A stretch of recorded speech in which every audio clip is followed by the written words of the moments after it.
1998 విజయనగరంలో పుట్టాడు ఈ అబ్బాయి హర్ష సాయి అనేటువంటి కుర్రాడు. ఇతను గీతంలో వైజాగ్ గీతంలో చదువుతున్నటువంటి 2018లో హర్ష సాయి ఫర్ యూ తెలుగు అనేది ఒక యూట్యూబ్ ఛానల్ పెట్టాడు. ఫస్ట్ లో బాడీ బిల్డింగ్ అని అదని ఇదని హాంటెడ్ హౌస్ కి వెళ్ళటం ఇట్లాంటి వీడియోలు ఎక్కువగా తీసేవాడు. ఒక రోజు అతను ఒక ఫైవ్ రూపీస్ కాయిన్స్ ఖర్చు పెట్టి, అంటే ఫైవ్ రూపీస్ కాయిన్స్ ఎన్నో 10 లక్షలు 2 లక్షలు, సారీ 4 లక్షలు 4 లక్షలు ఫైవ్ రూపీస్ కాయిన్స్ కలెక్ట్ చేసి 20 లక్షల కారు కొనాలనేటువంటి ఒక కాన్సెప్ట్ తీసుకున్నాడు యూట్యూబ్ లో చేయడం కోసం. ఒక 3 నెలల పాటు అతను ఫైవ్ రూపీస్ కాయిన్స్ కలెక్ట్ చేసుకుంటూ వెళ్ళాడు. ఆ కలెక్షన్ మొత్తం కూడా వీడియో తీశాడు. అంటే బేసిక్ గా ఇతను అబ్జర్వ్ చేసిన వాళ్ళు, సరిగ్గా కాస్త బుర్ర పెట్టుకుని అబ్జర్వ్ చేసిన వాళ్ళు ఎవరైనా కూడా, ఇతను కొన్ని యూట్యూబ్ ఛానల్స్ ఉన్నాయి ఇంగ్లీష్వి, వాటిని బేస్ చేసుకుని ఫారిన్ యూట్యూబ్ ఛానల్స్ ఉంటాయి చాలా ఇట్లాగా, వాళ్ళు వాటిని బేస్ చేసుకుని అతనికి రకమైనటువంటి థింగ్ లోకి దిగడం చాలా క్లియర్ గా తెలుస్తుంది. అయితే ఫస్ట్ నుంచి కూడా అతను అబ్జర్వ్ చేస్తున్నట్టున్నాడు ఏ రకంగా ఫేమస్ అవ్వచ్చు, ఎవరికైనా ఉంటుంది కదా ఫేమస్ అవ్వాలని. సో అట్లా అతను ప్రయత్నం చేసినప్పుడు ఏదో యూట్యూబ్ ఛానల్ మేబీ ఫారెన్ దాంట్లో చూసినా లేదా ఓన్ గా వచ్చింది ఐడియా, మొత్తానికి 4 lakh ఫైవ్ రూపీస్ కాయిన్స్ ని సంపాదించాడు. 20 లక్షలు పెట్టి కార్ కొన్నాడు. దానికి ఫుల్ డ్రామాటిక్ గా వీడియో తీశాడు. కాస్త ఫేమస్ అయ్యాడు. ఆ తర్వాత హాంటెడ్ హౌస్ అని ఆ రకాల వీడియోలు తీశాడు. తర్వాత చిన్నపిల్లడికి సైకిల్ కొంటూ కూడా ఒక వీడియో తీశాడు.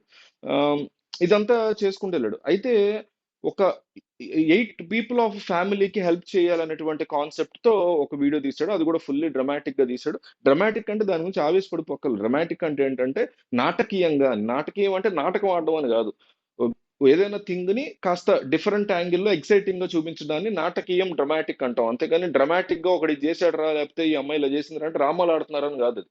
సో డ్రమాటిక్ యొక్క అర్థం అది. అట్లా చేశాడు. దాన్ని కూడా జనరల్ గా హెల్ప్ చేయాలంటే మీరే నేనే ఏం చేస్తాం, గబుకున్న హెల్ప్ చేస్తే అక్కడితో ఉండిపోతుంది అది.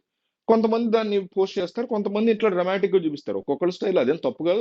ఇప్పుడు తను ఛానల్ పెట్టుకున్నాడు, 20 lakhs car, five rupees coins, 4 lakh coins తో ఇట్లా ఫేమస్ అయ్యాడు. ఇంకో వీడియో ఏదో చూసాడు, అట్లా చేయాలనుకున్నాడు. మరి దానికి సంబంధించిన డబ్బులు ఎక్కడి నుంచి వస్తాయంటే వాళ్ళ పేరెంట్స్ ఆబ్వియస్లీ కోటీశ్వర్లు, బాగా డబ్బున్నోళ్ళు. అట్లాగని కంపల్సరీ వాళ్ళ దగ్గర నుంచే తీసేసుకున్నాడు అనట్లా. మొత్తం ఇతను చేసిన ప్రతి చారిటీ వాళ్ళ నుంచే తీసుకున్నాడు అనట్లా. ఇంట్లో ఎంతో కొంత మనీ ఇట్లా ఛానల్ కోసం అంటే ఇస్తారు కదా ఆ ఏజ్ లో, సో ఇచ్చి ఉంటారు, అట్లా చేశాడు. అక్కడి నుంచి అతనికి బాగా ఫేమస్ అవడం, యూట్యూబ్ నుంచి డబ్బులు రావడం, తమిళ్లో ఒకటి పెట్టాడు, హిందీలో ఒకటి పెట్టాడు. అట్లా అట్లా అతను ఫేమస్ అవుతూ వచ్చాడు. సో ఫారెన్ వీడియోస్ నుంచి అతను ఇన్స్పైర్డ్ అని నాకైతే అనిపిస్తుంది. తర్వాత అతనికి ఉన్నటువంటి బిగ్గెస్ట్ యాసెట్ ఏంటంటే అతని వాయిస్ చాలా ఎక్సలెంట్ ఉంటుంది. అతని వాయిస్ దానికి జనం కనెక్ట్ అవుతారు. అండ్ అతను చెప్పే విధానం కూడా చాలా బాగుంటది. దానికి తగ్గట్టుగా ఇతనికి ఒక మంచి టీం ఉంది. ఇతను ఏదైనా వర్క్ చేసినప్పుడు దాన్ని ఎట్లాగా స్క్రిప్ట్, ఇప్పుడు పెట్రోల్ బంక్ వీడియో ఉందనుకో, పెట్రోల్ బంక్ వీడియోతో చాలా ఫేమస్ అయ్యాడు అతను.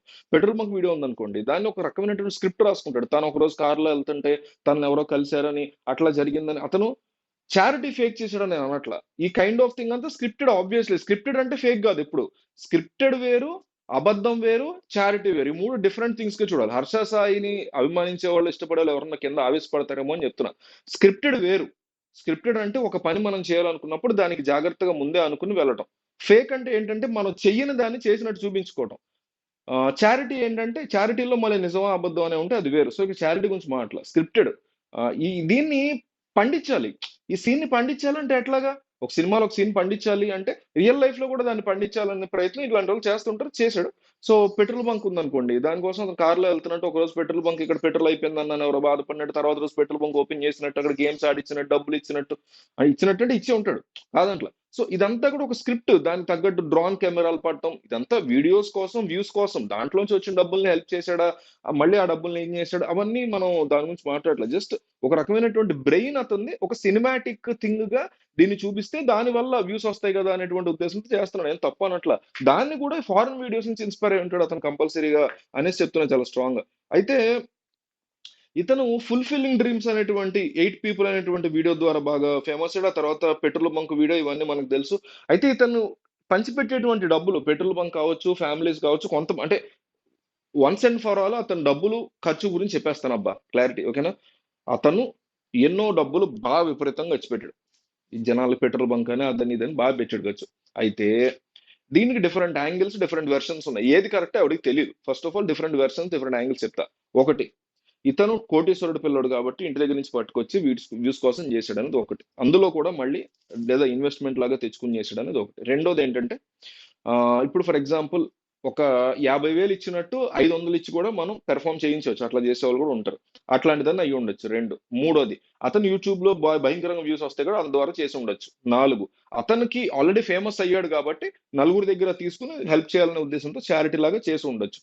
ఐదు, అతను కొన్ని బెట్టింగ్ యాప్స్ ప్రమోట్ చేశాడు. చాలా లక్షలు, కోట్లు అని చెప్తాడు గానీ, అది కోట్లు ఉండదు అసలు. ఏ బెట్టింగ్ యాప్‌లు, ఏ యూట్యూబ్ ఛానెల్స్ కోట్లు ఇవ్వవు. పెద్ద జోక్ అయితే 1,00,000 ఇస్తే గొప్ప విషయం. సరే ఇతను చాలా ఫేమస్ కాబట్టి మేబీ లక్షల్లో ఇవ్వచ్చు. ఆ డబ్బుల్ని అట్లా చేసి ఉండొచ్చు. సో, ఒక వ్యక్తి ఫేమస్ అయినప్పుడు అతను ఏదైనా హెల్ప్ చేయాలనుకున్నప్పుడు నలుగురు డబ్బులిస్తారు. అట్లా చేసి ఉండొచ్చు. So, once and for all చెప్తున్నా, మీరంటే హర్ష సాయి చేసేటువంటి పనులు, చారిటీ రిలేటెడ్ థింగ్స్ ఏవైతే చేశాడో గతంలో లేదా ఫ్యూచర్‌లో చేస్తాడో, ఇవన్నీ కూడా ఈ డిఫరెంట్ మార్గాల్లో, ఎనీ మార్గాల్లోంచి అతను చేసి ఉండొచ్చు. అతను ఏదో జాబ్ చేస్తుండొచ్చు. అందులో నుంచి కూడా డబ్బులయ్యి ఉండొచ్చు. అంతే తప్ప అతను, అదే నేనిందాక అన్నట్టు తక్కువ డబ్బులతో తక్కువ తక్కువ హెల్ప్ చేసి ఎక్కువైనట్టు ప్రొజెక్ట్ చేసేలాగా కూడా చేసేవాళ్ళుంటారు కొంతమంది. అట్లా కూడా అయ్యి ఉండొచ్చు. సో, మనకు తెలీదు. దీని మీదైతే ఇప్పటి వరకు క్లారిటీ రాలేదు. అతను చెప్పింది మనం నమ్మాల్సిన అవసరం కూడా లేదు. ఎందుకంటే ఎవరు నిజంగా చెప్పరు కదా! నిజంగా ఒక స్క్రిప్టెడ్ చేసేవాళ్ళు, అసలు నిజంగా ఇచ్చేవాళ్ళు చెప్పలేం. మనం దాని నుంచి డిఫరెన్షియేట్ చేయలేం. సో, అందువల్ల ఆహ్, చాలా మంది ఏం క్వెషన్ చేస్తారంటే, ఇంత హడావిడి ఎందుకు? ఈ రకమైనటువంటి ఇది గోల, గందరగోళం అంతా ఎందుకని చాలా మంది క్వెషన్ చేస్తారు. సో, ఇంకొక యాంగిల్ నిజంగా చేయాలంటే అలా చేయొచ్చు కదా! అని అడుగుతారు. ఇంకొక యాంగిల్ ఏంటంటే దీంట్లో ఇప్పుడు ఫర్ ఎగ్జాంపుల్ 'హర్ష సాయి' లెవెల్‌లో ఫేమస్ అయినటువంటి వ్యక్తి ఉన్నాడు ఒకతను. 'హర్ష సాయినే' తీసుకుందాం ఎగ్జాంపుల్. అతను గాని ఎవరైనా గాని ఆ ప్లేస్‌లో ఉన్నవారు ఎవరైనా ఎవరైనా సరే, అతనితో ఒక ఫోటో దిగడానికి యువత ఎగబడతారు. యువత యువత వరకు ఖచ్చితంగా ఎగబడతారు. కొంచెం ఏజ్ పెరిగి నాలాంటి అంకుల్ స్టేజ్ ఉన్నాడనుకోండి. ఆడు అసలు ఏంట్రా ఈడికి డబ్బులెట్లా వస్తున్నాయి ఏంటి అంటే అనుకుంటాడు. మళ్ళీ మా ఏజ్ గ్రూప్‌లో గూడా కొంతమంది ఎగబడేటువంటి వాళ్ళుంటారు. అట్లా ఏజ్ పెరిగే కొద్దీ ఒక పాయింట్‌లో ఒక 3%, 4% పెద్దవాళ్ళలో కానీ, డబ్బున్నోళ్ళలో గాని ప్రతి సెక్షన్, ప్రతి జెండర్ గాని, సెక్షన్ గాని, ఇండస్ట్రియలిస్టుల దగ్గర నుంచి మామూలు సామాన్యుల వరకు అందరిలో కూడా ఎగబడేవాళ్ళుంటారు. అందులో మీకు ఇట్లా ఫేమస్ అయిన వాళ్ళు మంచిగానే అయ్యాడు. నేనంత రాంగ్ అయ్యాడంట్లా. ఫేమస్ అయిన వాళ్ళ పట్ల మనకుండే దృక్పథం చెప్తున్నా. వాళ్ళలో ఒకళ్ళు లేదా కొంతమంది హెల్ప్ చేయాలని, ఇతని ద్వారా హెల్ప్ చేయాలని డబ్బులివ్వచ్చు. అట్లా గూడా అవ్వచ్చు. ఇప్పుడతను 'మెగా' అని ఒక సినిమా తీస్తున్నాడు. అది గూడా ఇట్లాంటిది థింగ్ అనే నేను నమ్ముతా. నేను ఎందుకంటున్నానంటే, ఇప్పుడు 'రామ్ గోపాల్ వర్మ' ఉన్నారనుకోండి. మా most favourite director. Indian cinema హిస్టరీలో నా మోస్ట్ ఫేవరెట్ డైరెక్టర్ ఒకడి పేరే చెప్పండి అంటే 'రామ్ గోపాల్ వర్మ' పేరే చెప్తా. సద్విత్రి చెప్తా. చనిపోయినాయన కాబట్టి. ఉన్న వాళ్ళలో 'రామ్ గోపాల్ వర్మ' అనే చెప్తా. సో, అంత పెద్ద 'రామ్ గోపాల్ వర్మ' గూడా ఇప్పటికి గూడా మొన్న గూడా ట్వీట్ చేసాడు సినిమా తీస్తుండేది. పిచ్చి సినిమా ఒకటి. ఎలా తీయగలుగుతున్నాడంటే ఇదే రీజను. నేను 'రామ్ గోపాలంతో' సినిమా తీస్తున్నాను అని మా ఊళ్ళో చెప్పుకోవడం నాకు గొప్ప అని ఫీలింగ్ అయ్యేవాళ్ళు బొచ్చెడు మందుంటారు. అలాంటోళ్ళు ఈళ్ళకి దొరుకుతారు. ఆళ్ళ ద్వారా ఈళ్ళు బతుకుతా ఉంటారు. సో, అట్లాంటి వాళ్ళెవరో అప్రోచ్ అయ్యి గూడా 'మెగా' అనే సినిమా తీస్తూ ఉండొచ్చు. ఒకసారి మనిషి ఫేమస్ అయిన తర్వాత వాళ్ళకి ఎన్నో ప్రోస్ ఉంటాయి. ఎన్నో పాజిటివ్స్ ఉంటాయి. ఎన్నో నెగెటివ్స్ కూడా ఉంటాయి. సో, అందులో ఇదొక ప్రో అని నేను చాలా గట్టిగా నమ్ముతా. అయితే ఇది సెడ్ ఎవ్రీథింగ్. ఇతని మీద 3 స్ట్రాంగెస్ట్ ఎలిగేషన్స్ ఉన్నాయి. చాలా తీవ్రమైనటువంటి ఆరోపణలున్నాయి. ఫస్ట్‌ది ఇతను పారీ మ్యాచ్ అనేటువంటి ఈ బెట్టింగ్ యాప్‌ని విపరీతంగా ప్రమోట్ చేశాడని. ఎవరైనా సరే ఇప్పుడు చేస్తాడా, గతంలో చేశాడా, ఇక ముందు చేస్తాడా, ఇతనైనా, మీరైనా, నేనైనా మన ఛానెల్‌లో కూడా మన ఇన్‌స్టాగ్రామ్‌లో కూడా బెట్టింగ్ యాప్స్ ప్రమోట్ చేయమని బొచ్చెడు మంది అడిగారు. 4 బెట్ ఏదో ఉంటది పనికిమాలినయి అని. అవి చేయకూడదు. ఎందుకంటే వాటిల్ని ఆడేసి ఎంతోమంది సూసైడ్‌లు చేసుకోవడం, అప్పుల పాలైపోవడం. లోన్ యాప్స్ ఎంత భయంకరమో బెట్టింగ్ యాప్స్ కూడా అంతే భయంకరం. భయంకరమైనటువంటి ఆత్మహత్యలు జరుగుతున్నాయి. కుర్రాళ్ళు ఫుట్‌బాల్ అని, క్రికెట్ అని, హాకీ అని పనికిమాలిన మీద డబ్బులేసి సర్వనాశనం అయిపోయే యాప్స్ ఆటిలిని చేయకూడదు. అతను చేశాడు. దాని విషయంలో గతంలో చేశాను, ఇప్పుడు చేయలేదని చెప్పాడు. ఓకే. అంతవరకు ఆ అలిగేషన్ మనం పక్కన పెట్టొచ్చు. రెండో బిగ్గెస్ట్ అలిగేషన్ ఏంటంటే, ఇతని పేరు మీద జరుగుతున్నటువంటి స్కాములు. దాని వెనక ఇతను ఉన్నాడనేటువంటి అలిగేషన్ ఇక్కడ ఉంది. ఫర్ ఎగ్జాంపుల్ ఇది ఎట్లా జరుగుతది ఈ సైకిల్? సెకండ్ పాయింట్‌లో ఫస్ట్‌ది బెట్టింగ్ యాప్స్, సెకండ్ స్కామ్ ఇతని పేరు మీద. ఇతనే చేస్తున్నాడని అలిగేషన్.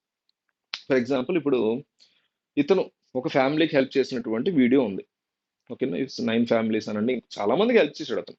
ఆ వీడియోస్ బాగా వ్యూస్ వచ్చినాయి.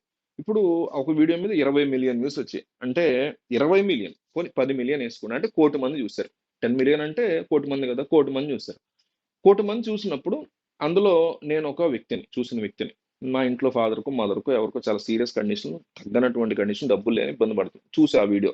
1,00,00,000 మందిలో నేను కూడా ఒకడిని. చూసినప్పుడు అరే! ఇదేదో మనకు కూడా హెల్ప్ చేస్తాడేమో అని నేను ఖచ్చితంగా కింద రాస్తా. 'హర్ష సాయి' గారు అంటే ఇప్పుడు మీ అంత తెలివిగా, నా అంత తెలివిగా చదువు లేని వాళ్ళో, లేకపోతే ఇంకొకళ్ళో ఒక సెక్షన్ ఆఫ్ పీపుల్ అయితే ఉండరు. అందులో క్వెషనే లేదు.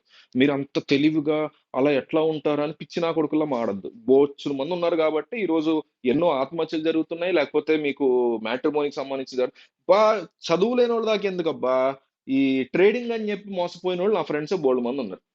రోజు వస్తుంటాయి మెసేజ్‌లు. ట్రేడింగ్ అని మోసం చేస్తున్నారు. పల్లెటూర్లకెళ్ళి కూడా కొత్త మోసాలేవో ఉన్నాయి. అది వేరే విషయం.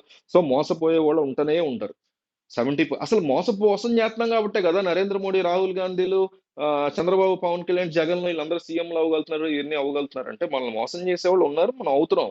కాపోతే ఒక్కొక్క డిఫరెంట్ పాయింట్స్ లో అవుతున్నాం. అందరం కలిసి రాజకీయ నాయకుల దగ్గర అవుతున్నాం. డబ్బుల పరంగా ఇట్లాంటి డిఫరెంట్ పీపుల్ దగ్గర అవుతున్నాం. సో ఏమని రాస్తారంటే మా మా మా వాళ్ళకి ఇట్లా బాగాలేదు, మా చెల్లికి ఇట్లా సీరియస్ ఉంది కండిషన్, సో మాకు కొంచెం హెల్ప్ చేయండి హర్ష సాయి గారు అని రాస్తాను నేను కామెంట్. నాకు తెలియదు ఈ వ్యవహారం, ఏం తెలియదు ఏం జరుగుతుంది వెనకాల, ఏం తెలియదు రాస్తా. హర్ష సాయి మంచి చేశాడని రాస్తా, మంచి చేశాడని ఇప్పటికీ చేయలేదు అంట్లా, రాసా. రాసినప్పుడు వెనకాల స్కామ్ ఏం జరుగుతుంది తెలుసా? వీళ్ళని నెంబర్ ఇవ్వండి మీది, మేము మీకు హెల్ప్ చేస్తాం, మేము హర్ష సాయి దగ్గర నుంచి అని రిప్లైలు ఇస్తున్నారు వాళ్ళకి. హర్ష సాయి సంబంధించినటువంటి ఛానల్ వీడియోలోనే కాకుండా ఎన్ని కామెంట్లు డిలీట్ చేసుకుంటాడు హర్ష సాయి అని కుదరదు కదా. ఇప్పుడు కొన్ని 1,000,000 వ్యూస్ వచ్చినప్పుడు ఎన్ని కామెంట్స్ ఉంటాయి? ఈజీగా మీకు లక్షల కామెంట్లు ఉంటాయి. ఎవడిని ఏ కామెంట్ అని చూస్తాడు? కింద నేను ఒక స్కామ్స్టర్ని, నేను ఇచ్చానా? నా తమ్ముడో నా తాలూకా ఎవడో, పోనీ ఎవరో మీరే ఇచ్చారండి, మీరు ఇట్లా మీ హెల్త్ బాగాలేదు మీ ఇంట్లో వాళ్ళకి ఇచ్చాను, నేను ఒక స్కామ్స్టర్ని. నేను హర్ష సాయితో పని చేస్తున్నా, లేక నేను ఒక్కడనే స్కామ్ చేస్తున్నాను ఇప్పుడు వరకు తెలియదు, కానీ ఒక స్కామ్స్టర్ని. నేను మెసేజ్ పెట్టా, నేను హర్ష సాయి టీం అండి, మీరు ఈ నెంబర్కి ఫోన్ చేస్తే మీకు హెల్ప్ చేస్తాం. ఫోన్ చేస్తున్నారు వాళ్ళు, ఫోన్ చేస్తే చేయిస్తానండి సార్ బిజీగా ఉన్నా మీకు చేయిస్తాను. ఫోన్ చేస్తాం. ఒకే ఒక్క రొటీన్ వాడేటువంటి రొటీన్ వీడియోలో ఒక 20-30 తీసి పెట్టుకున్నారు. నేను హర్ష సాయిని మాట్లాడుతున్నాను, మీకు త్వరలో నేను మంచి చేస్తాను అనేసి, అంటే 10 సెకండ్లు చెప్పేసి వెళ్ళిపోతాడు. వీడియో కాల్లో చెప్తాడు, అది కూడా అంటే ఫోన్కి మనం ఇట్లా ఫోన్ ఇట్లా పెట్టేస్తారనమాట. సో ఇట్లా పెట్టేసిన తర్వాత చెప్పేసిన తర్వాత అక్కడ ఏం జరుగుతుందంటే ఒక 2 రోజులకు ఫోన్ వస్తుంది, హర్ష సాయి గారు మీకు మొన్న వీడియో కాల్ చేశారు కదా, మన 2-3 రోజులు వీడియో కాల్ చేయిస్తున్నారు మళ్ళీ, ఇంకో మాట చెప్పిస్తున్నారు. అంటే వీడియో హర్ష సాయి వాయిస్ రికార్డింగ్లు వీడియో రికార్డింగ్ పెట్టుకున్నారు, వాళ్ళు ముక్కలు కట్ చేసి పెట్టుకున్నారా, హర్ష సాయి ఇవి ఇచ్చాడా తెలీదు, పెట్టుకున్నారు. పెట్టుకుని వాటిల్ని వీళ్ళు బయటకు వదులుతున్నారు. అంటే 5 రోజుల తర్వాత బయటకి ఇస్తున్నారు. ఒక్కొక్క పర్సన్ విక్టిమ్ చేసుకుంటారు. మీరు ఇచ్చారు కదా, నేను మిమ్మల్ని టార్గెట్ చేసుకుని మీకు 5 రోజుల పాటు ఫోన్లు చేయించా, మీకు నమ్మకం కుదిరంగానే నేను 6వ రోజు ఫోన్ చేసి, అమ్మ మీకు 20 లక్షలు రిలీజ్ అయినాయి ఇదిగోండి, counting machine video, counting machine లో మీకు ఇచ్చే డబ్బుని హర్ష సాయి ద్వారా చెయ్యి ఉంటుంది అంతే, మనిషి ఉండడు, లెక్క పెడుతున్నట్టుగా చూపిస్తారు. ఇంకా నమ్మేస్తారు ఫుల్ గా. నమ్మేసినప్పుడు అమ్మ నేను బ్యాంక్ మేనేజర్ దగ్గర, బ్యాంక్ మేనేజర్ వీడియోలు కూడా పెడుతున్నారు. మీకు బషీర్ మాస్టర్ అని ఎవడో ఉంటాడు ఒక ఆయన, ఆయనది ఏదో వీడియో ఉంచు, బషీర్ మాస్టర్ హర్ష సాయి అని కొట్టండి యూట్యూబ్ లో, ఫుల్ క్లియర్ చెప్పాడు, అది చూసి చెప్తాను ఇదంతా. అందులో కౌంటింగ్ మిషన్ లో చేస్తున్నామమ్మా, మీరు మేనేజర్ దగ్గర ఉన్న ఇమీడియట్ గా జిఎస్టీ కట్టాలని ఫోన్ వాళ్ళకి. ఎంత మీకు కావాల్సి 10 లక్షలు, 10 లక్షలకి 24,000 జిఎస్టీ, 50,000 జిఎస్టీ, 74,000 జిఎస్టీ చెప్తుంటే వాళ్ళు ఇమ్మీడియట్ గా తీసుకెళ్లి బ్యాంక్ అకౌంట్ డీటెయిల్స్ ఇస్తున్నారు, బ్యాంక్ లో వేసేస్తున్నారు. ఇది ఒక భయంకరమైనటువంటి స్కామ్ నడుస్తుంది. అయితే ఈ స్కామ్ కి నాకు ఎటువంటి సంబంధం లేదని మొన్న బెట్టింగ్ యాప్స్ విషయంలో గొడవలు అయ్యే వరకు కూడా హర్ష సాయి బయటకు వచ్చి ఎక్కడ మాట్లాడాలి, ఎక్కడ చెప్పాలి. అప్పుడు ఏమనుకుంటాం, అతనే వెనకుండా చేస్తున్నాడు అందుకే చేయట్లేదు అనుకుంటాం. ఎందుకంటే కొంతమంది సూసైడ్ చేసి చచ్చిపోయారు. కొంతమంది స్కామ్ వల్ల హర్ష సాయి చేస్తున్నాడా ఏమో తెలియదు, కానీ అతని పేరు మీద వస్తున్నటువంటి దాని మీద ఒక వ్యక్తి సూసైడ్ చేసుకుని చచ్చిపోయాడు, లేడీయో జెంటో ఒకళ్ళు. అంటే అంత సీరియస్ స్కామ్ నడుస్తున్నా కూడా అతను బయటకు వచ్చి ఎందుకు మాట్లాడు, ఎందుకు సమాధానం చెప్పడు, నా పేరు మీద జరిగింది నమ్మకండి, నేను గనక వస్తే నేనే మీ ఇంటికి వచ్చి చేస్తాను తప్ప మీరు ఎవరిని నమ్మకండి, మీరు ఏ డబ్బులు నాకు ఇవ్వకలు, నేనే మీకు డబ్బులు ఇస్తానని అతను బహిరంగంగా ప్రెస్ మీట్ పెట్టి ఎందుకు ఇప్పటివరకు చెప్పలేదని ఎంతో మంది క్వశ్చన్ చేస్తారు. ఇప్పటికీ కూడా ఆ విషయం మీద అతను ఎక్కడ సీరియస్, అతని ఛానల్లోనే పెట్టాలి వీడియో, చూసేవాళ్ళంతా అతని ఛానల్ చూసే కదా కామెంట్లు వేస్తున్నారు. సో కంపల్సరీ అదే ఛానల్ ఒక వీడియో చేసి పడేస్తే చూస్తారు, 10 మిలియన్ మందిలో కనీసం 1 మిలియన్ చూస్తారు, 50 లక్షలైనా చూస్తారు, 5 లక్షలైనా చూస్తారు కదా ఎవరో ఒకళ్ళు. సో అది కూడా చేయలేదు అతను. అది సో అతని మీద ఉన్నటువంటి సెకండ్ బిగ్గెస్ట్ టాప్ ఎలిగేషన్ ఇది. దీని మీద అతని వరకు ఇప్పుడు సమానం చెప్పాల. మూడోది వచ్చేసరికి ఇప్పుడు ఈ అమ్మాయి ఎవరైతే ఇతని దగ్గర ఉంటుంది, ఇతనికి సంబంధించి ఇదంతా అమ్మాయి అరెస్ట్ చేసిన, మానభంగం చేసిన, ఇవన్నీ కూడా కేసు పెట్టింది ఆ అమ్మాయి. సో ఈ మేఘా అనేటువంటి మూవీ ఏదో చేస్తారో అందులో ఈ అమ్మాయి కూడా హీరోయిన్ గా ఉంది. పేరు ఎంతో స్టార్ట్ అవుతుంది. బిగ్ బాస్ ఓటీటీలో ఉండింది ఈ అమ్మాయి. సో ఫోటోను పేరు ఎక్కడ డీటెయిల్స్ రివీల్ చేయకూడదు చట్ట ప్రకారం, అందుకే చేయట్లేదు. సో ఈ అమ్మాయి ఇతను ఇట్లా చేశాడు అనేసి 3 కేసులు పెట్టింది అతని మీద. ఒకటి పాయిజన్ ఇచ్చినట్టుగా ఒక కేసు, రెండోది రిపీటెడ్లీ మానభంగం చేశారని ఒక కేసు, మూడోది దాడి చేశారనేటువంటి ఒక కేసును అమ్మాయి పెట్టడం జరిగింది. నేకడ్గా బలవంతంగా నేకడ్ చేశాడు, నన్ను బెదిరించి వీడియోల కోసం అనేసి ఒక తీవ్రమైనటువంటి ఎలిగేషన్ తో ఆ అమ్మాయి కేసు అయితే పెట్టింది. సో ఈ అంశం ప్రస్తుతానికి ఇంటర్నెట్ లో విపరీతంగా వైరల్ అవుతుంది. ఇది 3వ biggest allegation. I'm extremely sorry, but నేను ఎందుకో ఎక్కడో మైండ్ లో ఒక మూల ఇది కూడా ఒక క్రియేషన్ అని నా పర్సనల్ ఫీలింగ్ అయితే అనిపిస్తుంది.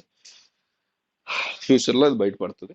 ఇది కూడా ఏదన్నా ఎందుకంటే కొంతమంది ఉంటారు, ఇతను కాదు కొంతమంది ఉంటారు, వాళ్ళు ఏంటంటే కొన్నాళ్ళకి ఒకసారి జనాల మధ్య ఎలాగోలా రావాలి అని ఉత్సాహపడుతూ ఉంటారు, కుతూహల పడుతూ ఉంటారు. ఆ కైండ్ ఆఫ్ మెంటాలిటీ అతనికి ఉందని నేను అనుకుంటున్నాను. Maybe I might be completely wrong, I want be proven wrong, but అట్లాంటి కేసు అవుతుంది ఇది అల్టిమేట్ గా. సో ఆడపిల్లలు ఇట్లా ఫేక్ గా పెడుతున్నారు అనే వస్తుందేమో బయటకు అల్టిమేట్ గా అని నేనైతే అనుకుంటున్నా. Maybe I want be proven wrong ఇందాక చెప్పినట్టు. సో నిజంగానే అతనికి తప్పు చేసి ఉంటే శిక్ష పడాలి, లేదా ఆ అమ్మాయి నిజంగా ఫేక్ పెట్టుంటే, నిజంగానే ఆ అమ్మాయి ఫేక్ పెట్టుంటే ఇతను ఏ తప్పు లేదు, ఖచ్చితంగా పోలీస్ పట్టుకోవాల్సి ఉంటుంది. బట్ అల్టిమేట్ గా పోలీస్ విషయంలో అంత పెద్ద రిస్క్ తీసుకోడి కుర్రోడు అని నేనైతే అనుకుంటున్నా. చూద్దాం ఏం జరుగుతుందో. ఇది ఇతనికి సంబంధించినటువంటి బేసిక్ ఇన్ఫో.